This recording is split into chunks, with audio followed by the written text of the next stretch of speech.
The African community at that time was about 2 square miles on what was called the South Side, though there was a pocket, one in what came to be known as Methodist Town, and another in the area of the gas plant. There was a Methodist Town was on the north side. It was the only African community on the north side of St. Petersburg, Florida. And Africans here came here as workers to help clear this land, make the railroad and stuff like that for what was to become a tourist mecca for white people. So we then provided, subsequent to clearing the land, the swamps and what have you, and laying railroad tracks, the African population provided cheap labor for white tourists who were coming in, and who, many of whom seemed to have enjoyed it so much that they would vacation here and then they would drop off their parents, older parents and what have you. In fact, I think it's Johnny Carson, the guy who was a sort of late night comedian on TV, once characterized St. Petersburg as the God's waiting room, because it was mostly a lot of old white people who would come here. And it was segregated, rigidly segregated city that, like much of Florida, however, wasn't recognized as South. In fact, you would find that a lot, and I don't know what percentage, but a huge sector of the white population here were people who were transits, and it came from the North. So you had people who retired here or who moved here from the North, who were in unions, union workers and things like that, came here where they rights to workers and opposed to unions and opposed to black people and stuff like that. But you didn't hear of much of Florida except for St. Augustine. You heard Mississippi, Alabama, Georgia, things like that. But Florida was horrible. I mean, it just didn't get the same kind of notoriety except for the time when they beat King in the SCLC down in St. Augustine. So it did not achieve the same kind of reputation, and generally speaking, as some of the other southern states. I think people didn't necessarily think of Florida when they thought of the South. It wasn't the quote unquote black belt as it was normally understood to be, but it was bad. And the African community, there were no streets proper. I mean, just sand roads where we lived,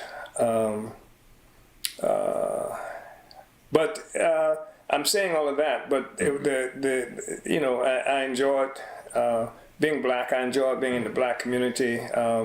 I never could have thought of anything like hunger, starvation. Not because we had anything, because there were mangoes every place. You can go any place and catch crabs and things like that, guavas. We had all of that. So there was no, my grandmother had chickens in the backyard, and at one time so did my father. So it was hard to even think of hunger in the way that that we've come to understand and know it now. And the community was close. So, and I think to a great degree, people looked out for each other. Families looked out, families knew families. And I'm of a generation where it was understood that every older person was like a parent. I mean, like you had the same kinds of rights to discipline you as your own parents did. And in fact, so that was the kind of thing that I grew up with. And to that extent, it was relatively happy. If I had a difficulty, it may have been with the fact that I read, and I learned to read literally when I was in diapers, so I was able to make a distinction in how we lived and how white people lived and how other people around the world live, because I read all the time. And that caused me some despair in the sense that it was hard to reconcile, the conditions of existence that we experienced with what I knew existed in the world and what I assumed was possible in the world. Terror was a reality. We lived with it. It wasn't like white people in sheets and stuff like that coming around, although as a youngster, the Klan was my boogeyman. And my mother would tell me, and she would have to tell me because I never was where I was supposed to be on time and things like that. And so about these white people who would catch you and do bad things to you if you weren't home and what have you. So that was a reality. But the greater reality was living during a time frame when you knew of African men who were lynched someplace, and if they were not lynched in some extrajudicial fashion, you knew of black people who were being electrocuted. This was we just understood this in the community. So it's what people characterize as race talk. It was happening in every house all the time. You couldn't go to a house where people were not talking about what was happening to us and white people, etc. So that colored everything, but it was so pronounced that that one has to even give a lot of thought to go back and pick it out, because that's just the way it was. Just like air, nobody talks about air, because it's just there, and it was pervasive. I mean, for a long time, the idea of even getting on an elevator with a white woman was problematic, because a white woman could kill you just by saying something or just suggesting that you said or looked the wrong way and what have you. That was the reality that we lived with. So that was real. And so that was real. But we lived there. We lived during that time. And I've been in different places in this country and other places around the world where I've seen children living in just horrible conditions and still able to laugh and enjoy themselves and what have you. So that was a normal situation, but it didn't estrange us from the human ability to even find, some pleasure you enjoy in those circumstances, yeah. Mm-hmm. Yeah. Well, and so did you interact much with white people growing up, or was it mostly something you read about and kind of knew? I didn't, not that much. I mean, for example, I'll give you a couple of examples. Once I was walking downtown. I was walking, we used to walk to what we call the Bay. It was the segregated area where African people could swim. They call it something else. I think they got yachts and stuff down there now. Yeah, but then it was called South Mole. We'd walk there, and we'd have to walk from the African community, through the white communities downtown. And just on one occasion, I was walking, and the cop stopped me and took me by the arm and marched me to this white-owned shop and asked the shop owner, "Is this the one?" And the guy said no, and I don't know what the hell the one was and what it was all about, but that was, if the person had said something else, and there's no telling what would have been the outcome of that. And then an example on other occasions where we'd be walking and, and we'd go through white communities, and one occasion, this white guy just stopped us in the middle of the street and pulled a knife and held us, held us at knife point. There were 5 or 6 of us, and then finally we, just fled the scene. We were rather fleet-footed at the time. I mean, cops stopped me, driving to take my father his meal. He worked a night shift, and the cop stopped me and the other young people I was with, and then wanted us to get out and would ask us to respond to him in some demeaning, humiliating way, yaza, and that kind of stuff. And it was something I refused to do. But this was common, ordinary. So those were the occasions. But they were extraordinary. I wasn't like I was seeing white people with white people and had no desire to be, frankly. Had none whatsoever, never understood any movement to black people who want to go live with white people. It blew my mind. I couldn't understand why anybody would ever want to do that. But I felt like our community was so rich, even in all the poverty that we had, culturally and what have you. And I couldn't imagine wanting to do that. And so it was, I went into the military, it was really interesting because I went to all African schools, never had a white teacher, never had a white student, never had a white principal in the class. Only time white people came was when I was in elementary school. They'd send these white missionaries. And the white missionaries would come to the schools and they'd teach, religion as white people understand it, and teach it to us. But then I went into the military, and because I quit school, by the way, I left school. My senior year, I left school, in part because this probably the most erudite professor, teacher at the school, made the statement in class, about in order for black people to be free, that we had to prove ourselves to white people. And so I had very strong, disagreement with that. And but the guy controlled the mic, and he was like I said, he was erudite. He could out-talk me and what have you. And one of the best students in the class, really had to explain what Mr. Ponder means when he says this, etc. So that was part of what was happening in my life, was part of what was happening in the world. This made it very difficult for me to stay there. And I had also concluded that there was no way for what would have been considered progress in this small southern town. And I had to get out of here. And so I quit school. I joined the Army at 18. And I was going to tell you I was stationed in Berlin, Germany. I was sent to Berlin, Germany. I was maybe 18 years old when I got there. And I decided while there because I had gone and done this, what do you call it?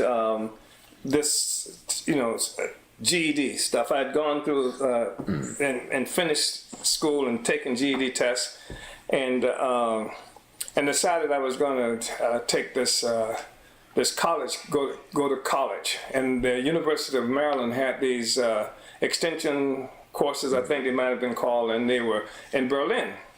And Berlin, at the time, that was occupied by, Germans, obviously, and Russians and French, British and the United States occupied Berlin. And it was, which meant, among other things, because Berlin was surrounded by East Germany, which was Soviet occupied Germany, and which meant it was a concentration of all kinds of spies and things like that, and diplomats, etc. So I went to take this class to start school there. I only stayed there for a couple of days, by the way, and on the first day, they gave everybody a test, and I was the only African there, but there were officers, captains, and majors, and diplomats, etc. in the class, and so they gave a test on the first day.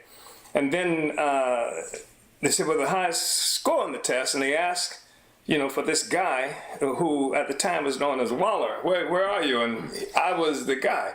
Now, what made this interesting is because when you're growing up in this kind of situation, all the teachers and everybody tells you how you got to really get ready because you're going to have to go to school with white people. And when you go to school with white people, wow, they're so smart and so this and that. And if you don't know any better, if you are so isolated in your own circumstances, you can believe that, And it was interesting. And so that was, an obvious, there were other things that happened before that, but of course that was striking. Yeah. Wow. Yeah. So, did it take kind of an adjustment for you to come from, because St. Petersburg was a lot smaller back then when you left it, right? Mm-hmm. What was it like ending up in Berlin? Was that kind of a sudden process for you to adjust to? Or? No, I don't think so. I don't remember it being like that. Okay. Only thing I remember taking some adjusting was the winter. When I first got there, I never experienced anything like that. I really literally thought I was going to die. It was so cold. Then, I'm there for a while, and next thing you know, I'm riding on the top of tanks, and, steel tanks and what have you, in the worst kind of winter. But that was the thing that I found difficult to adjust to. And then being in the midst of people who, for a while, could have conversations that you didn't understand, which made it necessary to learn to understand them. So, no, I don't remember suffering what people I think refer to as cultural shock, anything like that. I don't remember having that. You got to remember now. This was what they characterized as Cold War moment, and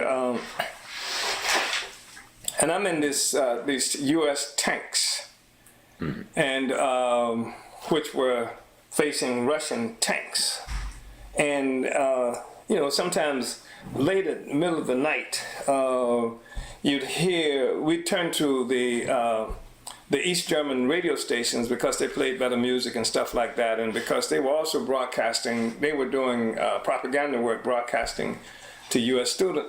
soldiers. And I just remember this one night I was in this tank, we were freezing in this tank, and this woman, she says, the next song we're going to sing is Peace Down South by Louis Armstrong. Then she said, of course, there has been no peace down south since the civil rights movement has begun, right? And I'm struck by that, and I'm also hearing about the whole civil rights thing while I'm in Berlin, and that began to shake my consciousness in a very serious way. And the other thing, of course, that was notable, I guess, is that this whole thing, that white people have, white people have, white society have, about this sexual relationship between African men and white women, and which, and the German women who would talk about how the white soldiers would tell them that Africans had tails, and things like that, and then they found out it was true, but not in the location that they were supposed to be. But that was another story. Well, I guess that wouldn't be tails, would it? But anyway, that kind of stuff. And I was in Germany. 14 years after the military defeat of Nazism, right? And was treated better by Germans than by the white soldiers who were there in Berlin. We had more problems with U.S. white soldiers than we did with Germans who were Nazis. These were not, they were just defeated militarily. That is to say, that nothing expunged suddenly, this Nazi, ideology and what have you there. And but the fights we had were with white GIs and it's really interesting. On one occasion I was leaving. I don't remember if it was when my father died. It must have been when I was being transferred and back to the States. And there was a fight between Floyd Patterson, who was heavyweight champion of the world, and Ingemar Johansson, who was a Swede. And we're Americans. This is a ship supposedly filled with Americans. So we're on this ship, and Johansson beat the hell out of Patterson in this fight. And all of the white guys were cheering and yeah. So how does this work? This is a Swede, right? And we're on this shipload of American soldiers and what have you. So that fight ended with Patterson's defeat. But the other fights just began on that ship. You understand? So that boxing match continued across the Atlantic. But that was just an interesting observation, and it's really telling. On when I got on the train to go to basic training, and we were on this train, and it was near Christmas. It was during the holidays, and at the time, I don't know how they do it now, it was possible the train was full. There were no seats, so people were standing all, everywhere on the train. And there's this place where, the cars join in this space, and people just standing around, and some people were found a place to sit. And this guy, white guy, on the thing, he says, I really hate to see this. Well, oh, what's that, chum? Comrade, we're all in this thing together, right? Riding on this, going to fight America's wars, etc. And he says, and he pointed to a guy named Morgan. He said, nigga sitting next to a white woman. And so I'm just getting this rapid education. It was just splendid. It was just a great trip for me. I mean, I was, this is hanging out with white people sure is fun. And yeah, it was quite important, quite direct kind of education that I was experiencing. And so we were there just briefly in basic training in Fort Jackson. And then maybe a couple of weeks, because it was, like I said, it was approaching Christmas, so we were coming back to here on Christmas leave, and I saw Sailor again, and he must have made that statement in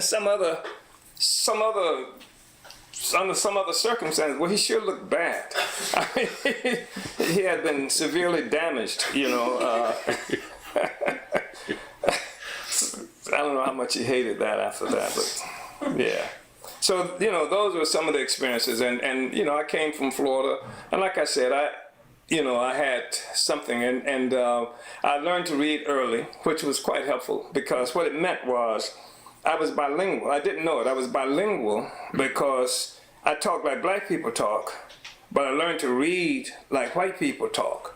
So there were words that we used and talked about in my community that I grew up with that I didn't know that white people said those things, but they said it differently. There's a whole different way that white people talk. And I think the reason I mention that is because I think it gave me an ear for language. And so it didn't take me long in German. I was conversational in German, in a relatively short period of time. I couldn't understand, but Americans are arrogant as hell. Everybody has to learn their way. They won't even learn to speak German. They wouldn't learn the language because that's the empire. You got to imitate the empire. The empire, doesn't learn from anything. So anyway, so I was just a skinny kid from St. Petersburg, Florida, thrust into this situation. I was there when the wall was built. I was there when a truck driver, I can see his face, blonde, big guy, came in and said, hey, they're building a wall around this. Building a wall around this place. So, man, you're crazy. What do you mean building a wall? I mean, and of course, that was when the wall was built. I was there. I was there in tanks. I was in the first U.S. tanks that faced Russian tanks in combat mode. I was there. I was there when generals literally, obviously attempted to initiate a war between the U.S. and the Soviets. I saw it. I was, it's not something I heard about or believe, and it was inferred in some book. I was there. I was there when U.S. soldiers in 60 tons of steel tanks with huge spotlights in the front would rush at these checkpoints, were guarded by these either Soviets or East German guards, and they would run. These tanks, could get up to 30, 32 miles per hour, and they'd rush straight at the thing and then spin out. And the guards couldn't see it, couldn't see what the hell was happening because the lights are in their face. And this was obvious, certain kind of provocation, that was going on. And then I was also there when somebody discovered, they asked us, everybody get off the radio and then meet, the 3rd platoon tanks or something, and discovered that a part was missing from the guns, that these big 90 millimeter guns that if it fired, you didn't know where the round was going to land. It didn't work, in other words. And so we're facing these Russians and whatever. I was there when all of that happened. None of that's ever been reported that I've seen. And I've been to Berlin since then. I've been to Checkpoint Charlie, where the Germans have these photos and stuff like that, sort of like at a, what do you call it, when tourist, sites, and where they sell, stuff from the Soviet era, and I look at those tanks, and I don't see any African. I don't see me. I don't see any of the Africans who were there at all, But anyway, that's an aside. Yeah, that's an aside. Yeah. It's a worthy aside. Mm. But, Well, so you re-enlisted, I think. Yeah. So, I mean, what kind of happens? So you're in Germany as the civil rights movement is unfolding. There's a lot of things. Had you been involved in any activism prior to enlisting in the army? Was there anything going on in your community before you left that you saw, or just my attitude and just I would disturb. When I was a youngster, like a teenager, or perhaps younger, they had this buses in the city of St. Petersburg. They had the yellow line in the back of the bus, and that's where Africans, and I refused to do that. My mother would hear about it, and she would become terrified. And I would go to Webb City, which was a very popular, renowned kind of, what do you call it? They call themselves what? They call it the most unusual drugstore. Yeah, they call it the most unusual. They call it the world's most unusual drugstore, but it was really like a department store. And they had, they had silly stuff like dancing chickens, and the chickens would dance because they put these chickens in there, and nobody knew it, but they had the ability to put run this electricity on the bottom of the thing, so the chickens would jump because they were hitting them with electricity. And Webb City, and then on the third floor, there was a sort of, what do you call it, a cafe restaurant. Yeah. And I never knew about that, because you could stand up on the first floor and you could get a hot dog and what have you and do it. And then on the third floor they wouldn't. So I used to go up there and sit down, and they said, we don't serve your kind, and this kind of stuff. And I would do it on a regular basis. And my and one of my teachers found out about it and was terrified about what might happen to me. So I did stuff like that all just growing up. I always did that. I always defied that kind of stuff. We'd go with classmates, and we'd go down to Webb City, and they'd have the white water fountain, the colored water fountain, and we'd get in each line, one of us in each of the lines, and we'd get there and turn around and say, "What color is your water?" You understand? And we just, so we did, we defied stuff, like that on a regular basis. We did that, yeah. So, I mean, I was always there. I was never tolerant of a certain kind of treatment when I ran into it. I didn't have the ability to do that, yeah. Were there any mentors or older people in the community who kind of supported that at all, or was that just kind of you? No. But I was fortunate. Two things. One, my grandmother used to do political education. She didn't call it that. She called it Bible studies. But it was because there were particular stories she'd read to me from the Bible when I was a child. And I'm sure that the intention was for these stories to project me into the world as some kind of leader, And she, Joseph, the son whose father gave him the cloak of many colors and was sold into slavery and ends up. She'd tell me about the stories of Samson, and all this. She would tell me these kinds of stories.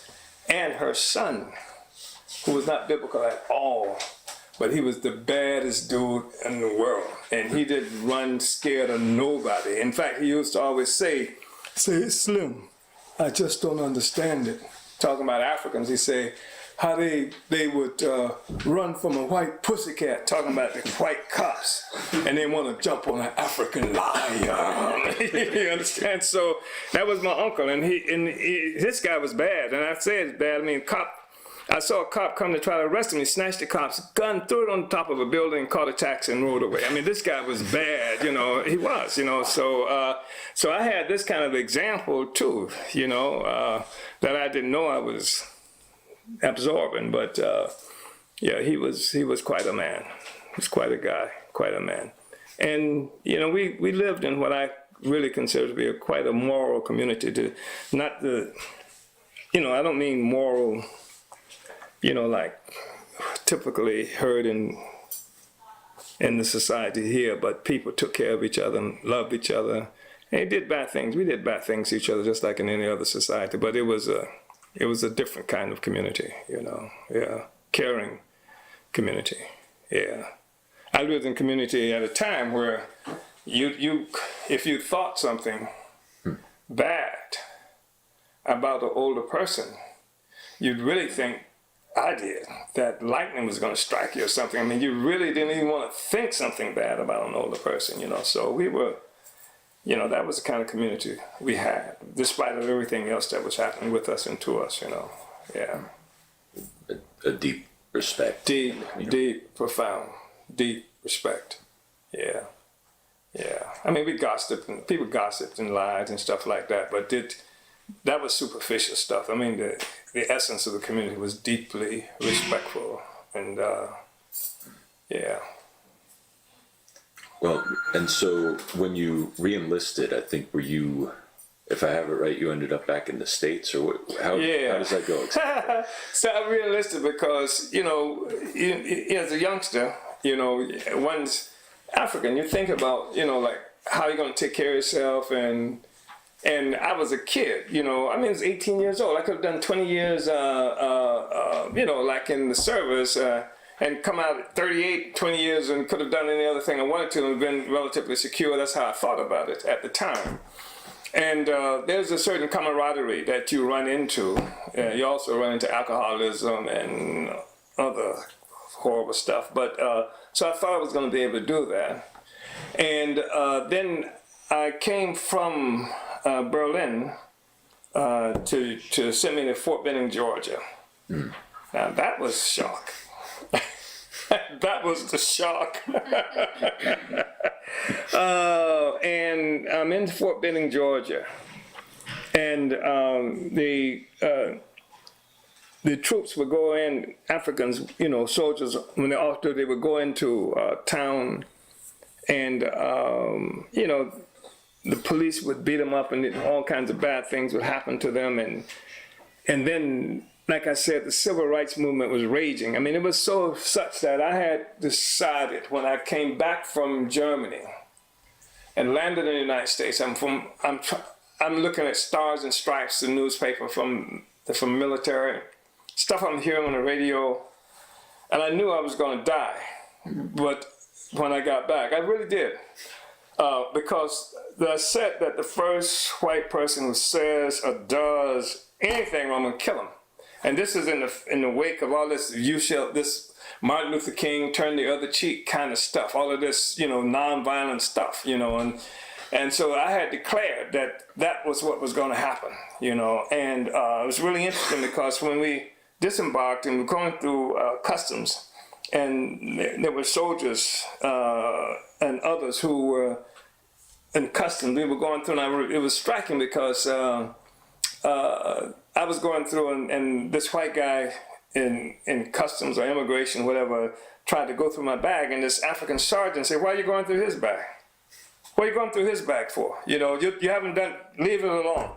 And I walked through it. So that was interesting. And so I'm getting sort of an introduction to some of the tensions there, and also a certain kind of development that's happening, apparently in the African community of resistance, even in the U.S. military. So I get to Fort Benning, Georgia, and like I said, these guys would come back all beaten up and jailed, or they'd been jailed, etc. And so I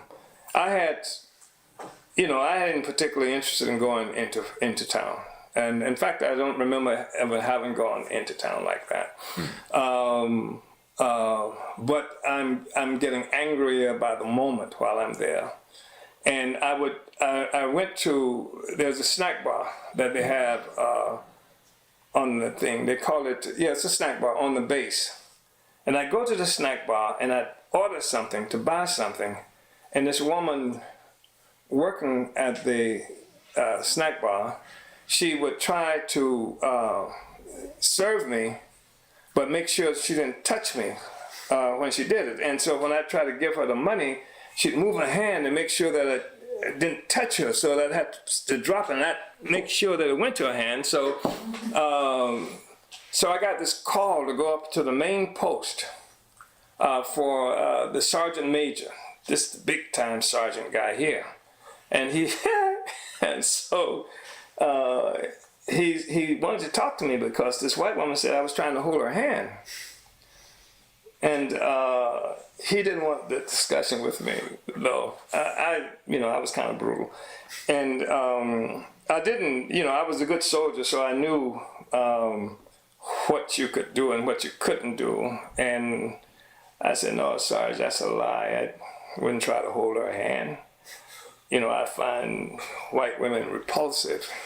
And in fact, it looked like fish bellies to me and stuff like that. So the sergeant was there and he's turning red and he's all upset and what have you. And so he didn't want to talk to me anymore.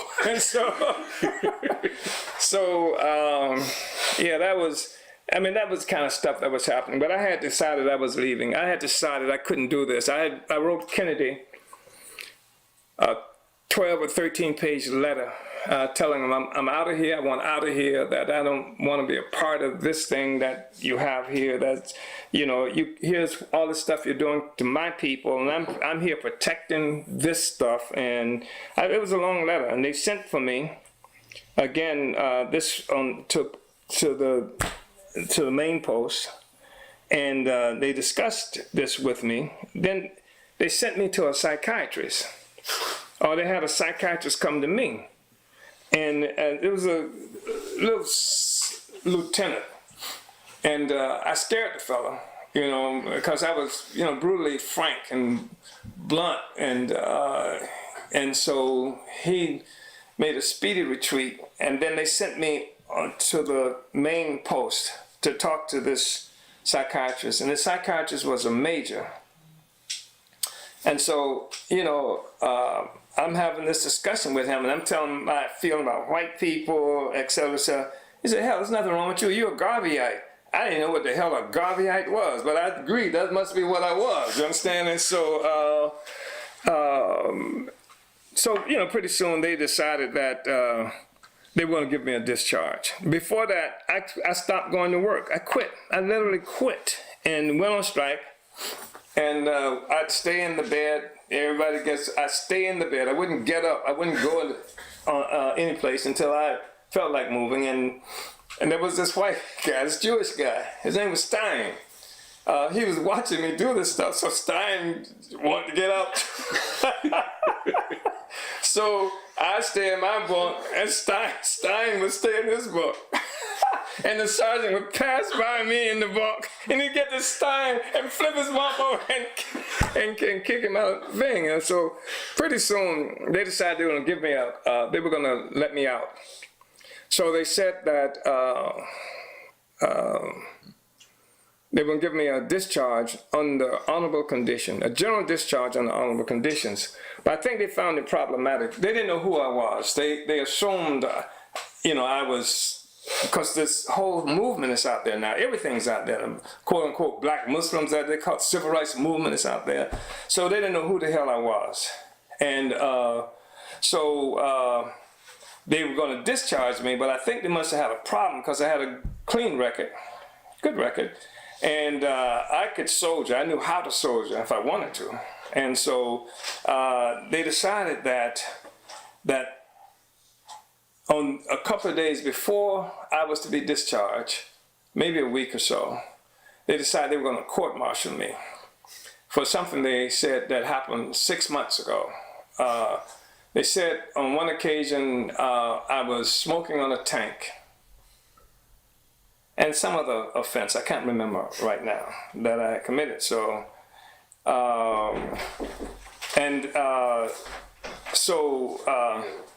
I decided that I would defend myself. This was a court martial. This was a court martial. If they weren't in the room together, you wouldn't know which was which. It's ugly. Yeah, so I decided to defend myself because I said, I don't know, I want a lawyer. I got a lawyer in Chicago. I want you to bring the lawyer from Chicago. I didn't know anybody in Chicago at the time, but I was just messing with them. So And I was cocky at the time. That happens with youth sometimes. And I put a witness list. On my witness list, I call for every African on that base to be my witness, right? And so every African who would come through there, no African went to work that day because they were all my witnesses, right? And I just had them come through there and I'd ask them questions. I'm contaminating the consciousness of every black person on the damn base. You understand? They're coming through. So they got a huge problem on their hands right now. And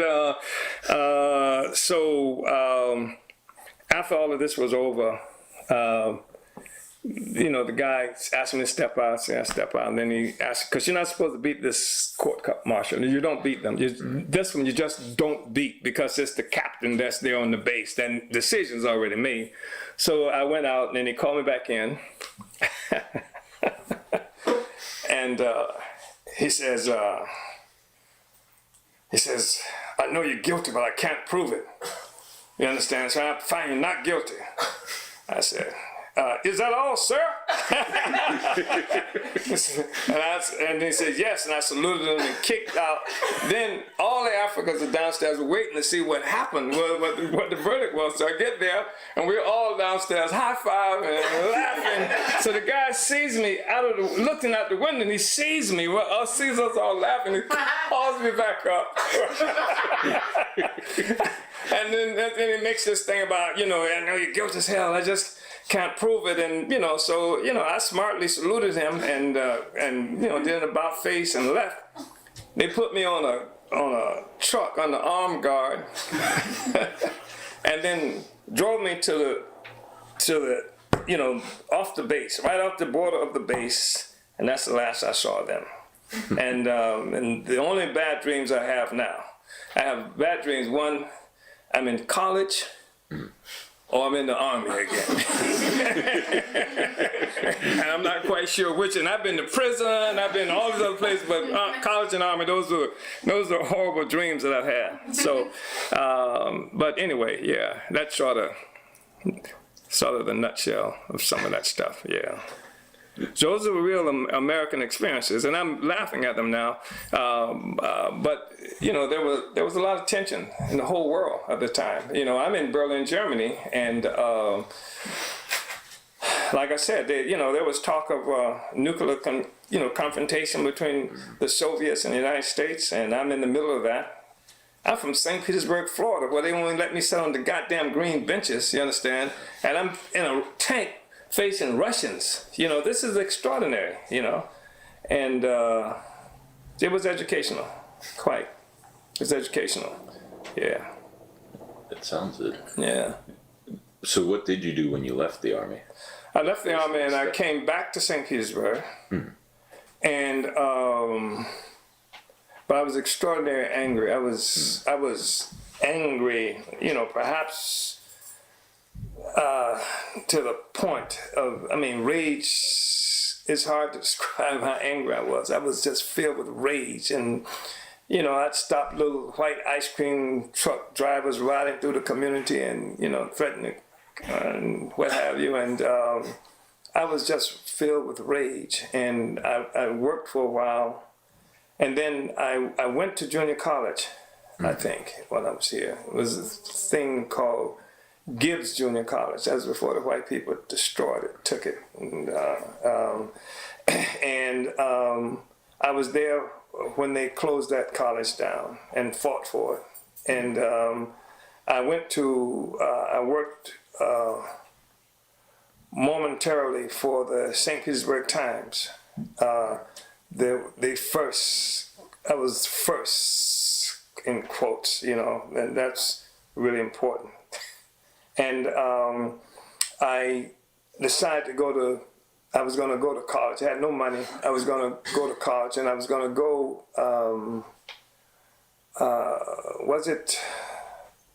San Jose? I was going to go to San Jose State. And I caught a Greyhound bus and had no money.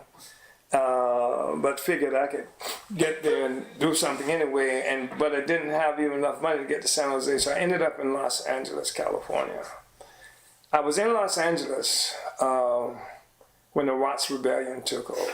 You know, like Bob Marley said, I woke up in a curfew. I mean, that was literally the case, you know. So I would walk 60 blocks from this room that I lived in to get to, you know, to the rebellions, where the heart of the rebellion. That was the first time I actually saw Black Power. I mean, it's extraordinary. And Africans had taken over a large sector of that community. They were directing traffic, and I try to remember these sites on the way so that I could have them as markers to find my way back, because it was like 60 more blocks that I was walking. And except that sometime on the way back, they'd be destroyed. I couldn't find them because the Africans had demolished them completely. So I'm starving, I'm hungry, I got no resources, and I called the St. Pete Times, because it was a time when the St. Pete Times, the Los Angeles newspaper, none of them had African reporters.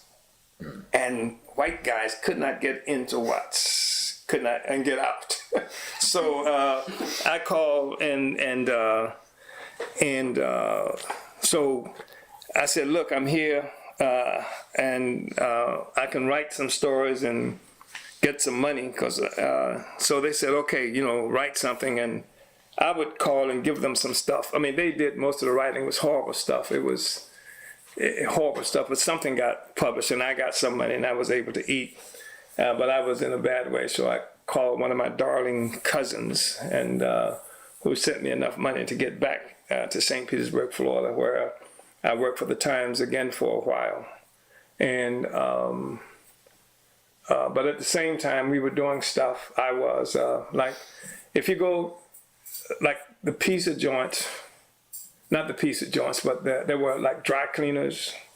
There were like here that did not that treated Africans badly. They had black so-called dry cleaners, you know, whole rented parking lots and stuff like that. And then the white dry cleaners, you know, same owner, 60 Minutes on Central Avenue, quite different. And then there were and the workers and the dry cleaners that suffering all kinds of injuries, like from the presses and things like that. And they were complaining. And then there was I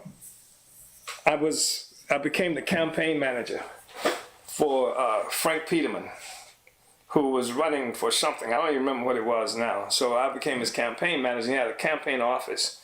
And at this campaign office, we were there late one night. John Bryant was with me, by the way. And we left. And so there was a bar and a package store next door to it. So I said, let's stop and get a drink here. I wasn't drinking booze, I was just going to get a Coke or something. So we walked in, and they said, we don't serve you. So you must be crazy. And so I refused to leave, and the cops came and they dragged me out and what have you. And so then we initiated a boycott. What was that place? At J.M. Field? Yeah, but what's the name of the because their headquarters in Orlando, they had Shane. yeah, ABC Liquors. Mm-hmm. So we started a boycott and to close them down.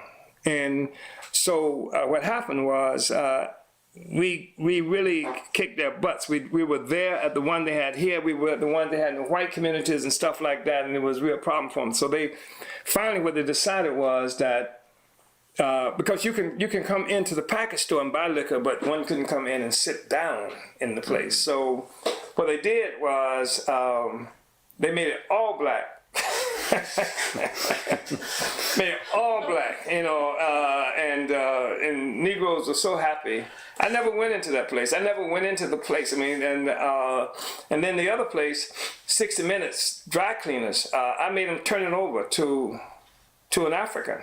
You know, this African should own that. And a guy named Gerardo ended up owning that as a consequence of that. I mean, there was stuff we were doing all the time. We were all the time involved in changing stuff on the ground, you know, from organizing tenants, you know, the current tenant laws in this city now that require appliances to be in there was a consequence of the struggles that we waged here, that we organized right here in this city. So we did a lot of, that kind of work as well. Yeah. Always active. And then,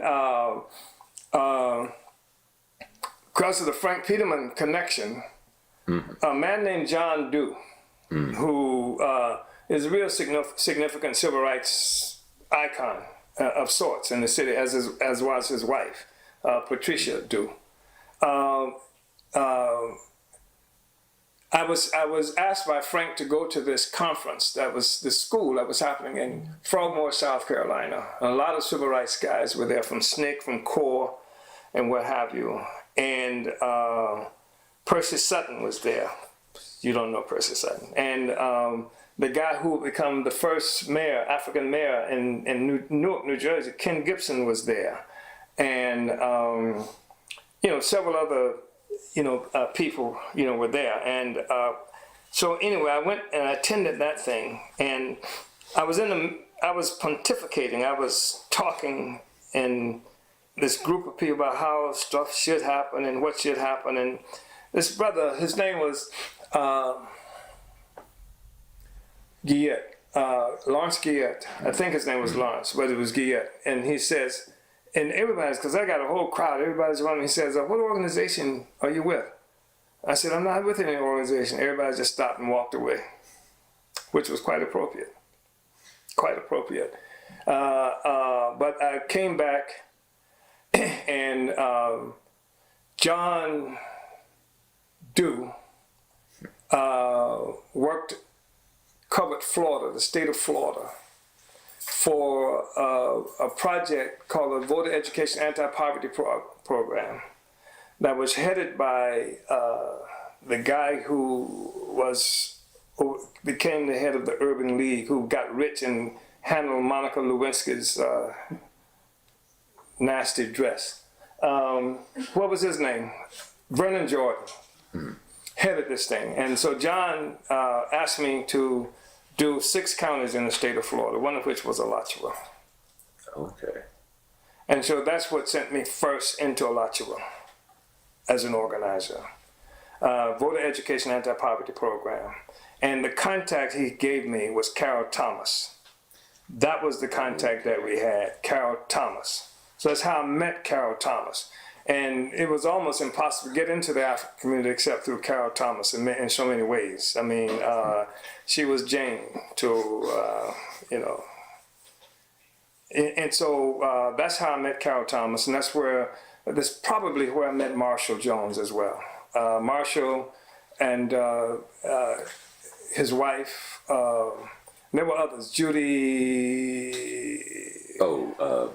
Bennington, yeah, and her husband at the time, real quiet spoken guy whose name I can't remember right now. So that's where I initially got into the Gainesville scene. Okay. And so after that,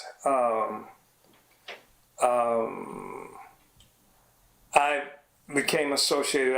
I organized SNCC in the state of Florida.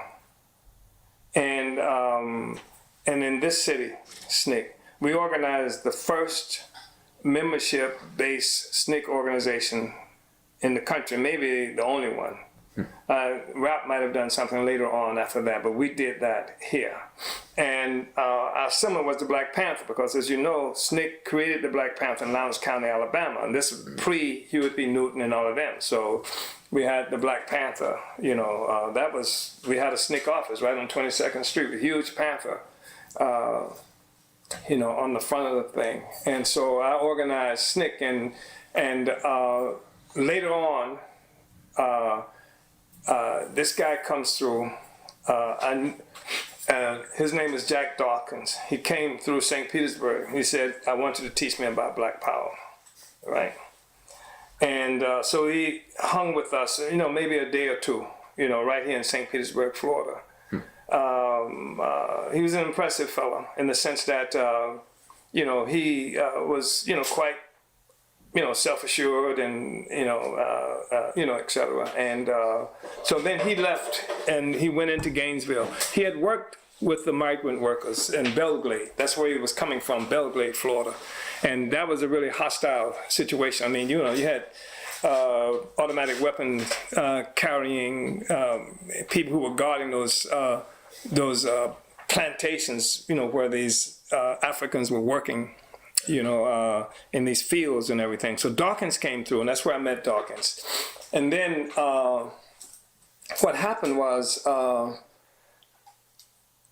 sometime in this process, of course, I tear the mural down. When I'm with SNCC, I tear the mural down. And that was in December of 1966. I go to prison. I get out of prison on bond. And shortly after I get out of prison, I get a call, I think, from Carol Thomas. I knew them because I had, been working back and forth with Carol and Joan Marshall and other people in Gainesville. It was sort of like my turf at this time. And so Dawkins and several young people were in jail.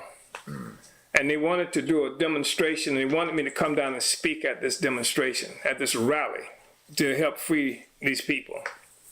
And so I was out of prison for 4 days when I got this call, and then I rode up to Gainesville, Florida. And when I got off the Greyhound bus in Gainesville, Florida, I heard that King had been shot. And that changed everything about the Gainesville trip. Mm-hmm.